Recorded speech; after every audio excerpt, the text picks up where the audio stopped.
ব্রহ্মাণ্ড সৃষ্টির আদি পর্বে চতুর্দিক শুধু অন্ধকারময় আর বিশৃঙ্খল ছিল। মহাপ্রভু ব্রহ্মা তখন একা, সৃষ্টির ভার একা তার উপর।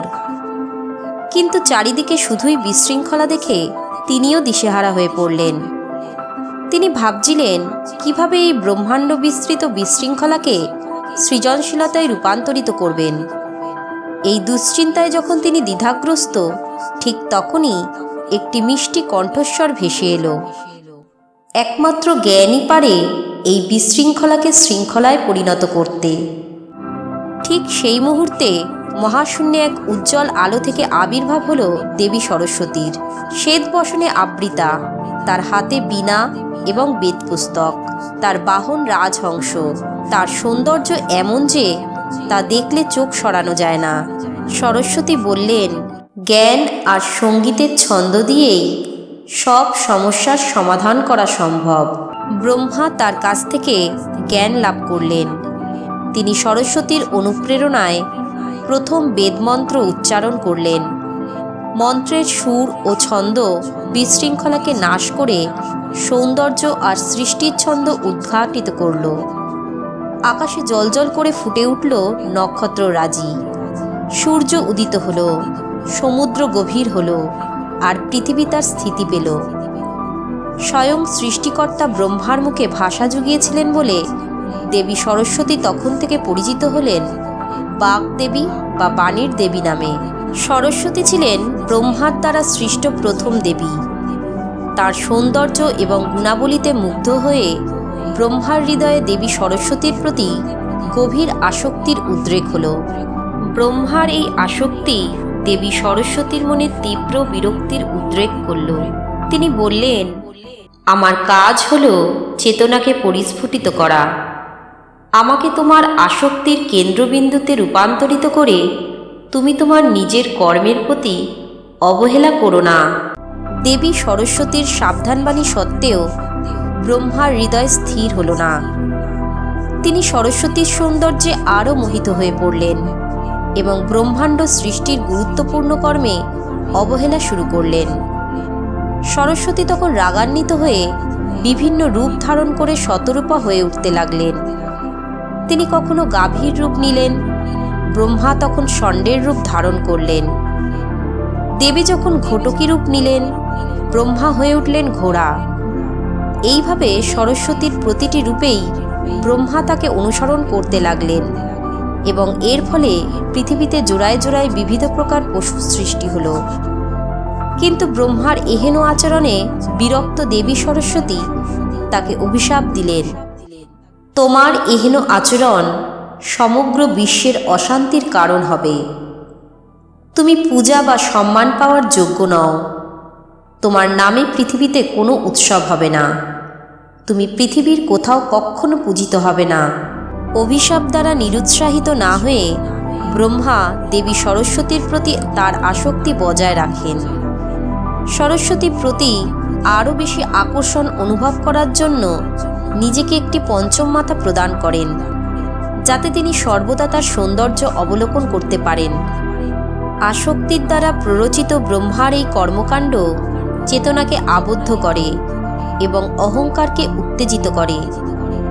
এটি মহাবিশ্বের শান্তি নষ্ট করে এবং শিবকে, যিনি সর্বোচ্চ তপস্বী, তার গভীর ধ্যান থেকে জাগ্রত করে। শিব তার তৃতীয় নয়ন খুললেন এবং সরস্বতীর অস্বস্তি অনুভব করলেন। ক্রোধে তিনি ভৈরব নামক এক ভয়ঙ্কর রূপ ধারণ করেন। তিনি রক্তচক্ষু ধারণ করেন এবং প্রচণ্ড গর্জন করে ওঠেন। ভৈরব ব্রহ্মার দিকে তীব্রভাবে ঝাঁপিয়ে পড়েন এবং ব্রহ্মার পঞ্চম মাথাটি ছেদন করেন।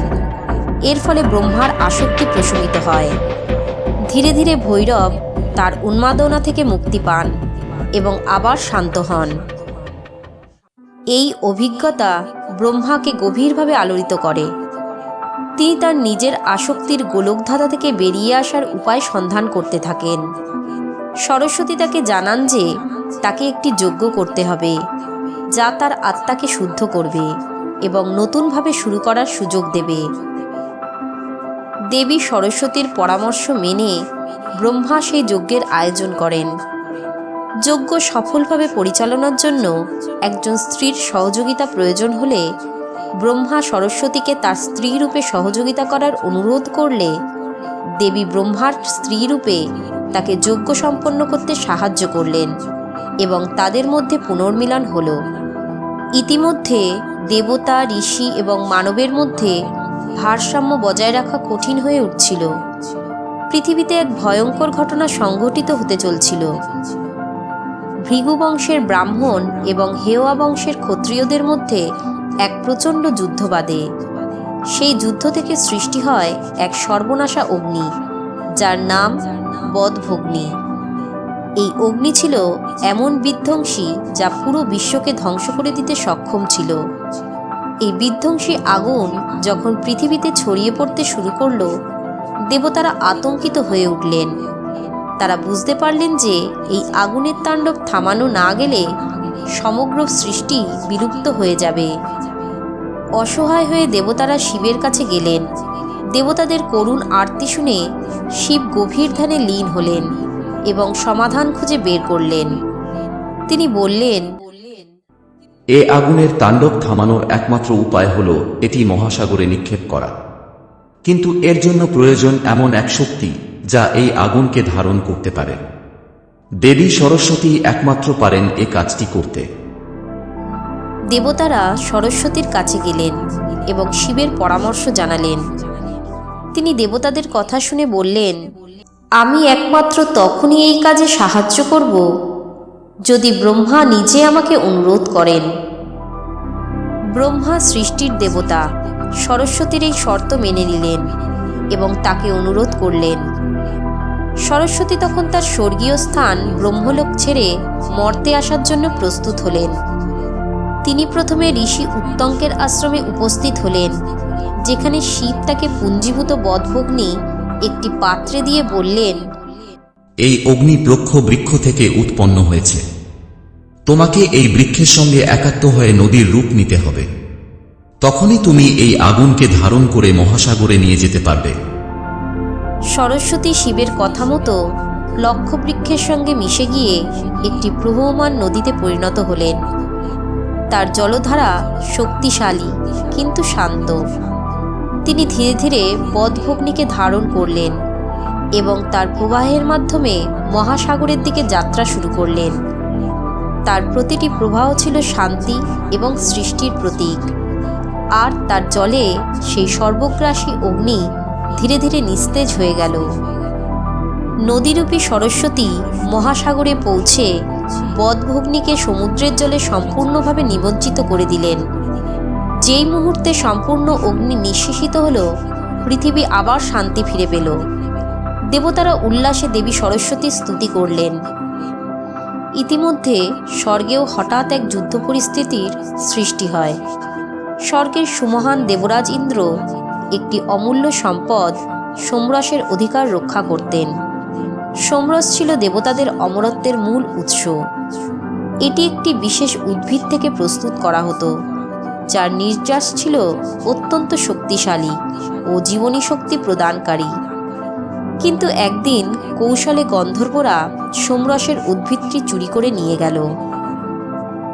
গন্ধর্বরা ছিল ফুলের সুবাস থেকে সৃষ্ট অর্ধ দেবতাস্বরূপ জীব, যারা সুন্দরের পূজারী এবং সুরের জগতে অপরাজেয়।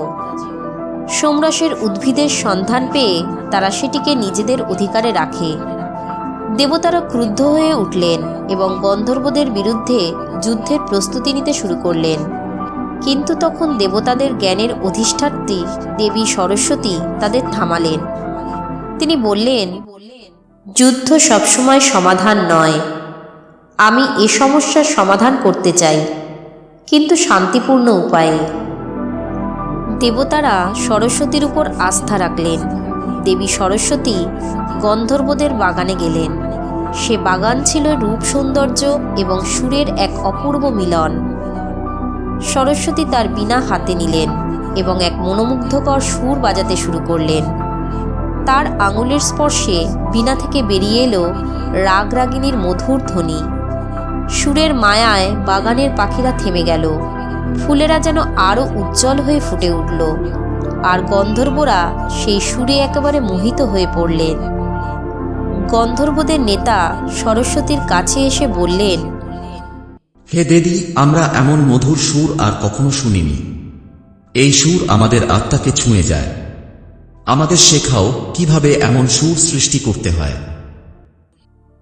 সরস্বতী তাদের মৃদু হাসিতে বললেন, আমি তোমাদের সঙ্গীত শেখাবো, কিন্তু তার বিনিময়ে তোমাদের কিছু দিতে হবে।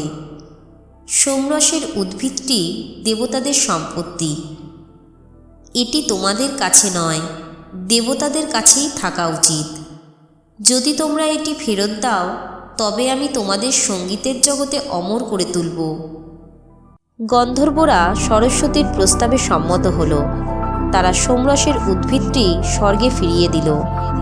এর বিনিময়ে সরস্বতী তাদের রাগ ও রাগিনীর গোপন শিক্ষা দিলেন।